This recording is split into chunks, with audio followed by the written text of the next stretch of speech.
Well, hello everyone. My name is Paul Basken and welcome to Winthrop in the World. This is a program we're doing here at WCAT to talk with policymakers around town and maybe outside the town to just sort of get a better understanding of what some of the major issues are facing Winthrop. I'm a resident of Winthrop, fairly recent, 2 or 3 years now, but from the Boston area. I'm a career journalist. I've covered the White House, Capitol Hill, State Department, some wars overseas, that kind of thing, and now here in Winthrop and enjoying it very much. For our first guest, we have Winthrop's Health Director, Meredith Hurley. Welcome, Meredith. Thank you, Paul. I'm wondering if you might be able to tell folks who don't already know where you're from, how long you've been here, what your job is like, what your career is like. Sure, thank you.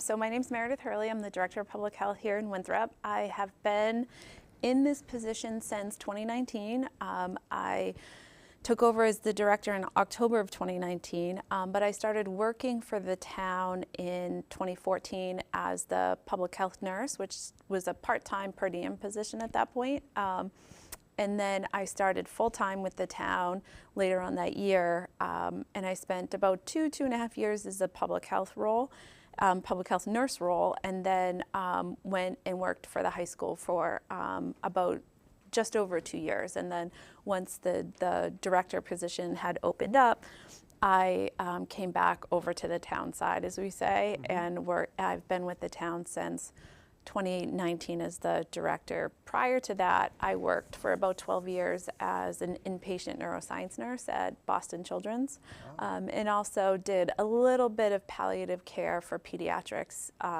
in the home setting as well. Terrific. So I'd like to find out more about what you're doing around town, but one of the reasons we wanted to have you on today is because of the numbers, not good it seems like in terms of opioid and drug overdoses. It sounds like around the country the number of this problem is maybe declining a bit. The numbers seem to be declining nationally after a really terrible, terrible time. But for some reason the numbers seem to have jumped up in Winthrop over the past year. It was the numbers, I mean, again, on the scale of the town, 12 so far this year, drug deaths we're talking about, compared to 5 last year. And at a time when the numbers seem to be going down nationally, and we're kind of curious why, what are you seeing? What's the situation here in town? Yeah, that's a great question.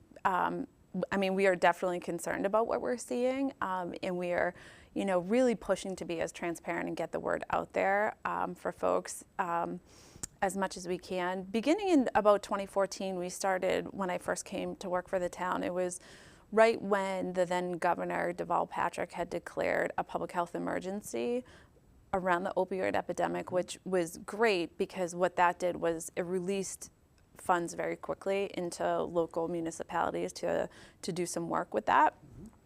So that is when we first started what is now known as the CLEAR program, which is the Community and Law Enforcement Assisted Recovery Program here in town. So we co-lead that with the police department, but we have a huge network of community partners, stakeholders, really involved with public safety. And so we have had the benefit of really being able to have these close relationships and really see the different transitions within the community. So yes, we were seeing, in 2021, our numbers were about 11 fatalities, which we attributed to that being isolation from the pandemic, folks more often using illicit drugs in isolation, being less likely to reach out for help. Our healthcare system was really focused on infectious disease. And then we were dropping into like the 8 in 2022, and then in 2023, the 5, like you had referenced. And then, yes, this year we are now at 12 fatalities associated with illicit drug use. About 9 directly have fentanyl attached to their cause of death. So very similar to what we're seeing across the nation in terms of drug supply, meaning fentanyl is infiltrated pretty much everything at this point. But what we're really trying to figure out is what is going on within our environment or our community or the way that folks are either accessing or using illicit drugs that is changing the fatality rate. So one of the things that we're considering is the impacts of potentially counterfeit pharmaceuticals or presumed pharmaceuticals. So one of the things that has come up how I get this information is I review death certificates, and in the death certificates are toxicology reports, which has an immense amount of information. And I do have to say that this is extremely valuable to me as a health director. I was just on a meeting earlier today with surrounding communities, and no other health department has done this yet. But we've been doing it for years because we know that this information exists, and we know that there is a challenge with data kind of in real-time data and surveillance. So you're saying maybe the numbers in Winthrop are higher relative to other places just because we're doing a better job tracking it? It could be. Yeah, we're doing real-time surveillance. Like right now, the majority of other communities are dependent on the Massachusetts Department of Public Health to release their numbers, which they do once a year right now. So we have the most recent data up until December of 2023 from Mass TPH, where we sit on their dashboard is that we had 5 fatalities. We know right now we're sitting at 12, with one other potentially pending. So, so that's how we are mining this data. But one of our theories is whether or not this is being driven by counterfeit pharmaceuticals, and I say that because there's a higher prevalence of a small metabolite that has been known to be in pill pressing, that we're seeing a higher prevalence of. But has that always been the case, or is that somehow a different way? 'Cause it seemed like that was, counterfeit, different ways of slipping into things people don't realize they're taking, has been the case for a few years now. Is something different now happening? So yesterday we sat down and met with the Drug Enforcement Agency for the New England area to try and dive into this a little bit more. And it was really interesting because what they're seeing is a massive increase in the seizures that they're taking from. So they're seeing that around us, not in Winthrop, but in surrounding areas. We're talking Boston and Lynn primarily. They're taking in a vast quantity of counterfeit pharmaceuticals that they have not seen at this level before. I see. And before they were what, not counterfeit? They were they were not counterfeit. They were, I don't know what the street value is currently for an OxyContin, but to give you a perspective, the most recent seizure that they've had through the federal government locally, this one individual was selling counterfeit pharmaceuticals for 30 cents a pill. Whereas what we've seen before is almost $40 for OxyContin. So what is that telling us? I mean, first of all, I realize patient privacy, you maybe can't get into some of these details, but I just wonder, are these mostly 20-something kids that we're talking about this is happening to? Or can you describe who's happening, and whether they are intentionally doing, or they're being something they don't realize is happening to them? I think what my suspicion is, and we are definitely diving into this a lot more, my suspicion is the false sense of safety that if you're using a pill or taking a pill, that it's safe, whether or not they could tell. I mean, most people couldn't tell the difference between a actual pharmaceutical grade OxyContin and something that's being pressed in somebody's basement, and the assumption, it's the opioid epidemic has been filled with trickery, and it was, it started off with trickery, and then, it kind of converted, and then the most recent wave of this epidemic, it has been for non-opioid users that have had their drug of choice infiltrated by an opioid. So they didn't go into this looking for an opioid. They were, maybe seeking cocaine, and there was a fentanyl tainting. Now we wonder if here locally we're seeing a shift in just access and usage, or if folks had been, utilizing the pharmaceutical opioids, or thought that they were, or even buying them from a trusted dealer, and then that whole supply is changing. So some of these cases are people who bought something legally? We're still diving into that. Into it. What can you do about it? So we're just trying to really get the word out. I think that There's some fatigue around the word opioid. It seems like it's been so much in our vernacular, and we've been talking about it, like I said, for the greater part of 10 years. And so, just trying to keep people on their toes about the awareness around it. In talking with the police chief, and we talk a lot, and there are three kind of arms to this. There's the prevention, there's the intervention, and then there's the criminal aspect of it. So, they want to take things, the supply, off the street. Right now, in talking with the police department, they're not seeing an increase of pill supply here.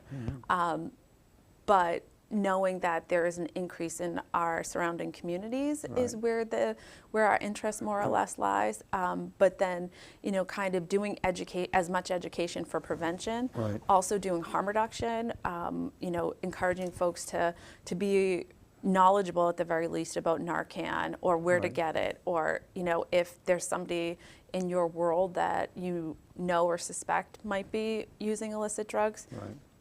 Making sure that Narcan is on hand. Is there an adequate supply of Narcan, or do people know? Matter of fact, maybe we can tell people where to get it in town, or what it is, how to get it, what to do about it. Sure. So Narcan is the brand name for naloxone, which is an antagonist to opioids. So the way that an opioid does its damage, for lack of a better word, is that it attaches to the respiratory center of the brain, and it tricks somebody into thinking that they no longer need to breathe. And so what Narcan does is it comes in and kicks those off of the respiratory centers, and somebody will start breathing on their own again. So is it something you inject, or what do you do? So EMS can inject it, but for those of us that are not EMS certified, it's just a nasal spray. Nasal spray, okay. Yeah. And it works pretty quickly? Yeah, it does work. It works very quickly. And where around town can you get it? So you can get it at our office. We have a supply. At E.B. Newton School? Yep, at the E.B. Newton School. There's what they call an open prescription for it, an open doctor's order in Massachusetts. So anybody can walk into a pharmacy and go to the pharmacist and request it. I've actually done that myself to try it out. They usually, it does cost money, and they do run it through your insurance, but your insurance generally will cover it. I think that my insurance coverage, I had to pay about $22 for it. Okay, so. But is it free at E.B. Newton? Yeah. Okay, and is it something you would recommend to families in Winthrop, or anybody that just like everybody in the town should have it? Yeah. I do. I think I carry it when I'm also traveling or things like that. A lot of places, even airports, it's usually right next to an AED and things like that. But I would encourage people to carry Narcan if they're so comfortable. We are in the process of planning some community trainings because, I think empowering people to use it too, people will be hesitant, understandably, to say, I don't want to do that, or like, I don't know how to do that, and that'll be a hesitation. And truthfully, if somebody is having a medical emergency of something else that isn't an opioid and you give Narcan, there is no detrimental effect. No detrimental effect, okay. I grew up in the 80s when there was the Just Say No, and there was a lot of questions as to what to tell as a parent, what to tell your children. Any advice you can give in a minute or so, what a parent should be doing right now with regard to their children or themselves or anybody else they know for that matter? So I think number one, really getting across how unsafe supply can be. Like, do not, I'm a parent, I have 3 kids, and that's something that I've been trying to talk to them about is, about how unsafe the supply can be. And then, research has kind of shown that the Just Say No campaign was not super helpful, but having an open conversation, the more a kid can talk to a parent or a trusted adult, the better off that conversation will go versus, and I know how difficult that is to talk to kids about these topics, but really trying to come at it from a no judgment or like not coming at it, the conversation from a place of shame, and really saying, I'm concerned about your health and well-being. These are things that can impact you. adolescent development Yeah. that doesn't breed well for these kind of, high risk behaviors, but, Right. So immigration is a big topic in this country and in this town. Is there any relationship between immigration and this issue? I do think, I don't know if there, I've read a couple of different things, and I don't have a solid knowledge base on it. I think what I understand is that yes, there are definitely pills coming into this country through different organizations, and those organizations have been in play for a long time. That doesn't mean that somebody who is crossing into this country or immigrating into this country or coming in either legally or illegally is going to be carrying a drug supply with them. I do think that the question is how firm our borders are and things like that. Right. So that's a question. But we also see that a fair amount of the pill pressing that here in our region is being done in the New England area. Okay. Again, we're with Meredith Hurley. She's the health director for the town of Winthrop.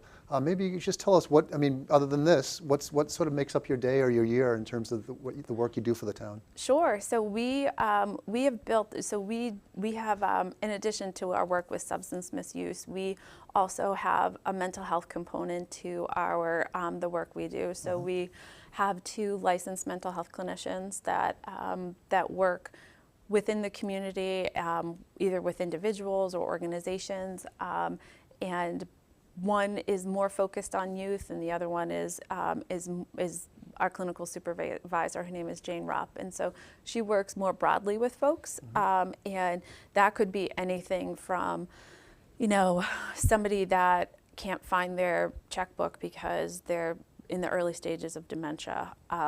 Or it could be something as more serious as somebody has barricaded themselves in their home and is threatening violence, and so those 2 folks work really closely also with public safety.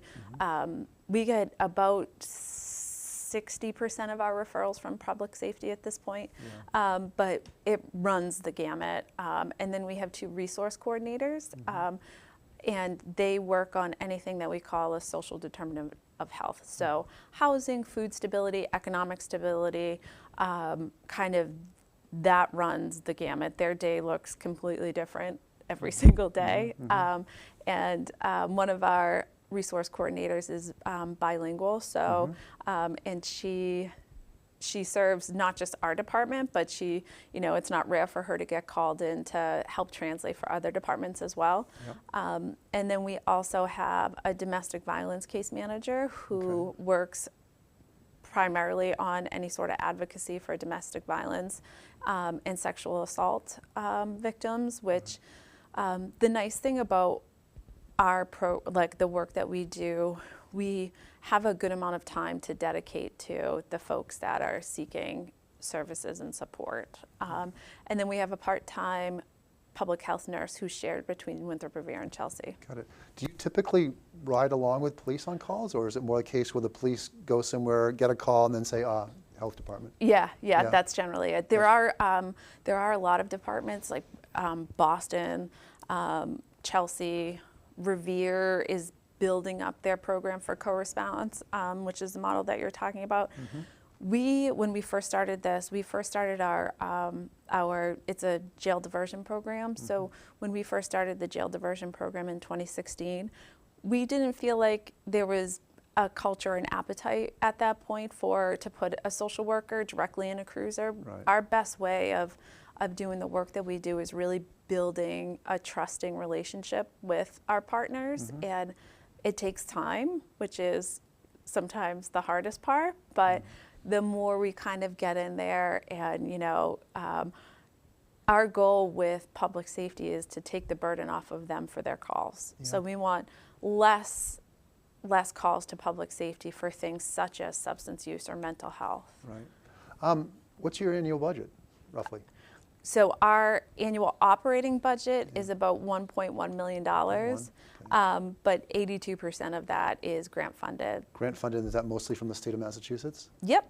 It's mostly from the state. So you know that the town council just voted against on the 3A in a way that potentially subjects the town to the risk of not being eligible for state funding. What's your thoughts on on any vulnerability you see for your operations? I have to dive some more into that. I am unsure if there is clarity about whether it's in general all grants or if it's more specific grants that kind of flow through, for example, infrastructure grants that the DPW might be getting, or there are so many different classifications of grants that come from the state that I'm unsure how that is going to play out. Right, right. The state vote also, the state vote on psychedelics went through. Did you have a sort of a position on where you thought that might have optimally come out?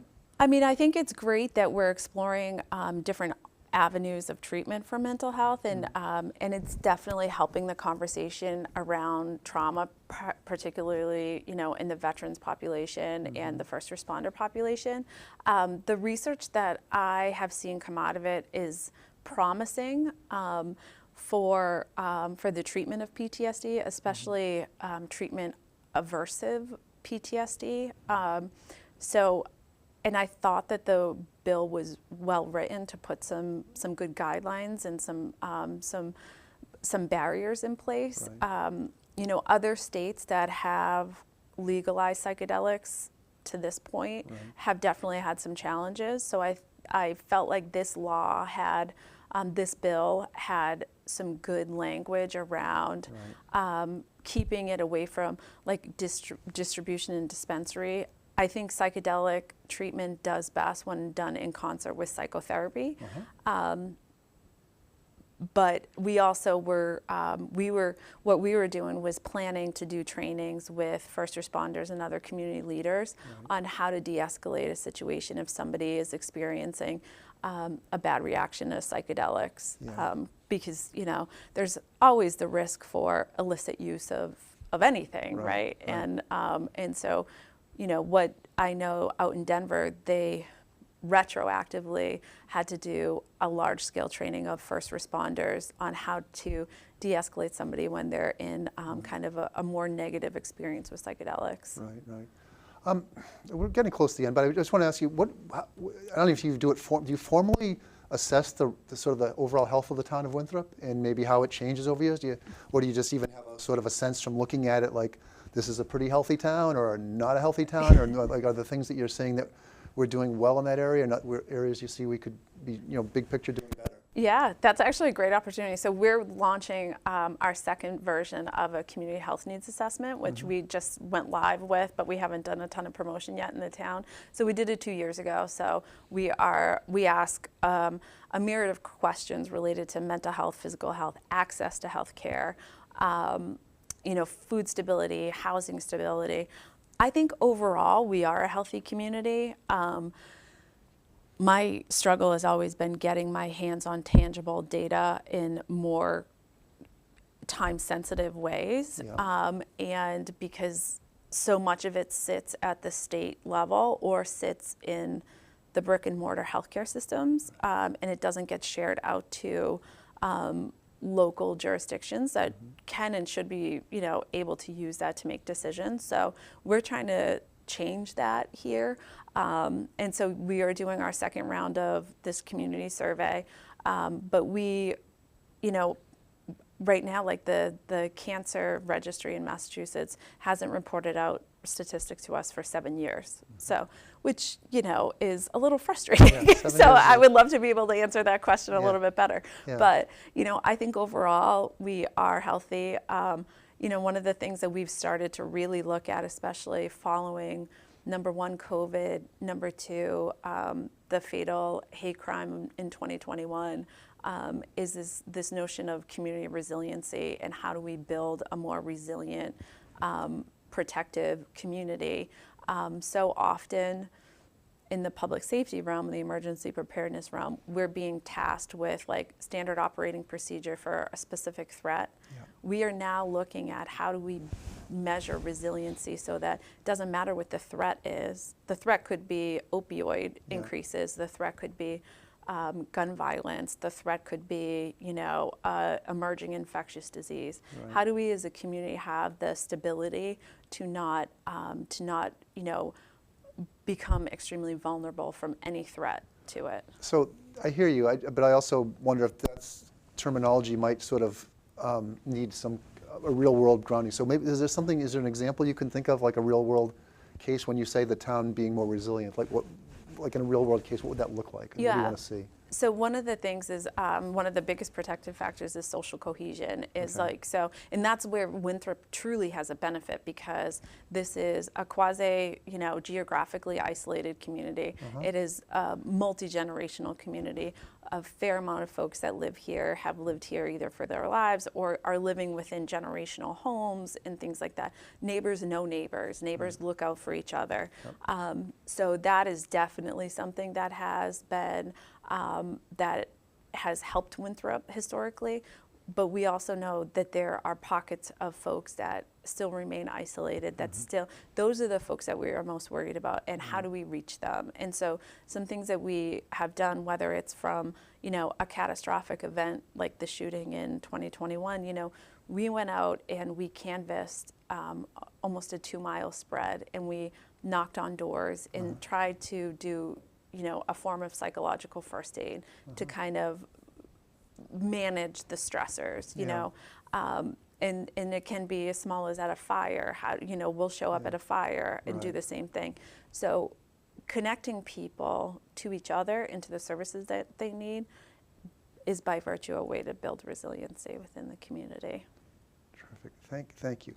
This has been Meredith Hurley, the Director of Health for the town of Winthrop, and I thank you very much for coming on. I hope we get a chance to do this again. Yeah, same. Thank you. Okay. Take care.